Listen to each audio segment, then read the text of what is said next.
अंबिकापुर के गांधीनगर थाना क्षेत्र अंतर्गत बनारस रोड टीसीपीसी के सामने 11 एकड़ 40 डिसमिल कब्जे को हाईकोर्ट के निर्देश के बाद खाली कराया गया है। इस जमीन को खाली कराने के लिए पुलिस के आला अधिकारियों सहित 50 से अधिक पुलिस बल की तैनाती की गई थी। दरअसल अंबिकापुर के गांधीनगर थाना क्षेत्र के अंतर्गत बीते दिनों घर में सो रहे परिवार की मौजूदगी में आधी रात को किसी अज्ञात व्यक्ति के द्वारा घर में आग लगाई गई, जिसके बाद पुलिस जांच में जुट गई थी। इधर आज हाईकोर्ट के निर्देश के बाद कई दशकों से काबिज आदिवासी परिवार को खाली कराने के लिए अपर कलेक्टर सहित पुलिस के आला अधिकारी भी मौके पर पहुंचे। इस दौरान काबिज आदिवासी परिवार और राजस्व अधिकारियों के साथ तीखी नोकझोंक देखने को मिली, जिसके बाद पुलिस को कुछ बल का प्रयोग करते हुए कब्जे को खाली कराया गया है। इधर काबिज परिवार ने कहा कि हमारे दादा परदादा की जमीन को रसूखदारों ने अवैध तरीके से अपने नाम करा लेने का भी आरोप लगाया।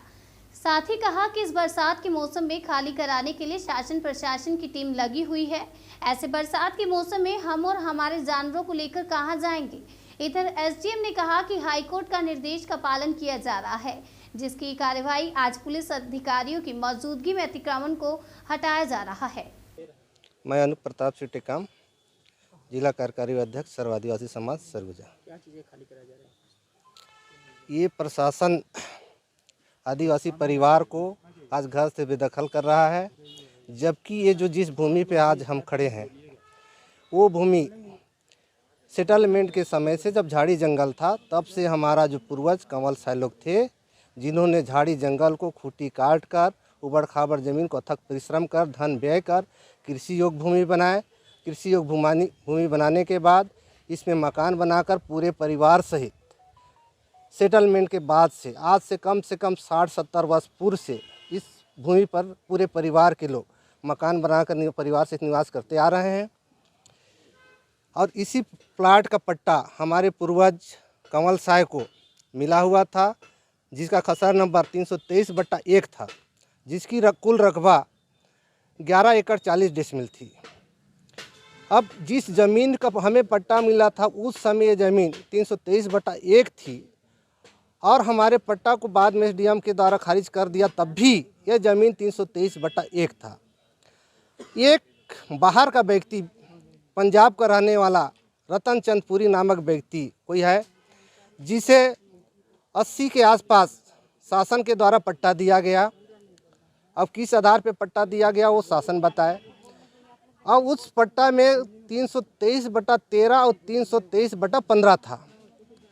और 323/13 और 323/15 तब रतन चंद पुरी को पट्टा मिला। उस समय 323/13 और 323/15 तीसरा चौथा व्यक्ति को पट्टा मिल चुका था।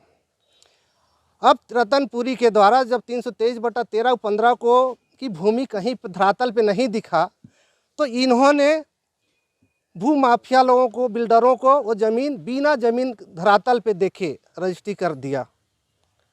और 323/13 और 14 उनके रजिस्ट्री में लिखा हुआ है, तो आज 323/1 में की भूमि में 323/13 14 तो खोज नहीं पाए, तब इसको 323/16 बना दिए और आज हमको बेदखल कर रहे हैं पूरे आदिवासी परिवार को। क्या चाहते हैं?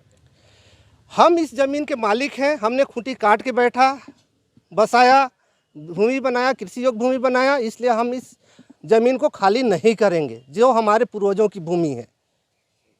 मेरा नाम राधा सिंह मराबी है और मैं यहीं रहती हूँ, यही मेरा घर है।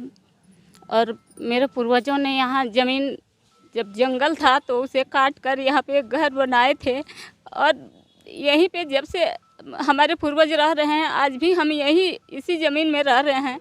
हमारे बाल बच्चे हैं, छोटे छोटे गाय भैंस सब हैं।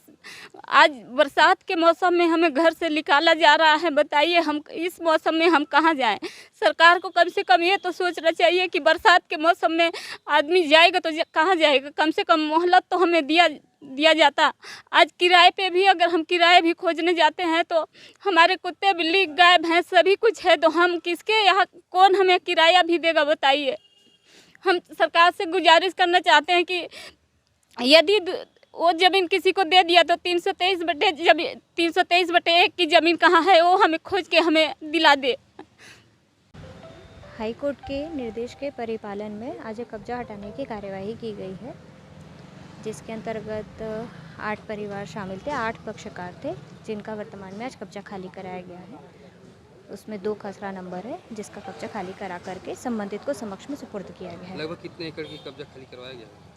लगभग 1.33 के लगभग हेक्टेयर के लगभग कब्जा खाली कराया गया है। मैडम, लेकिन ये काफ़ी समय से, कई दशकों से यहाँ पे काबिज है। क्या लगता है, क्या इस समय की सरकारी ज़मीन थी या शासकीय ज़मीन है, क्या बोलते हैं, प्राइवेट ज़मीन? हाईकोर्ट के द्वारा जो निर्देश दिया गया है, उसी के परिपालन में कार्रवाई की गई है।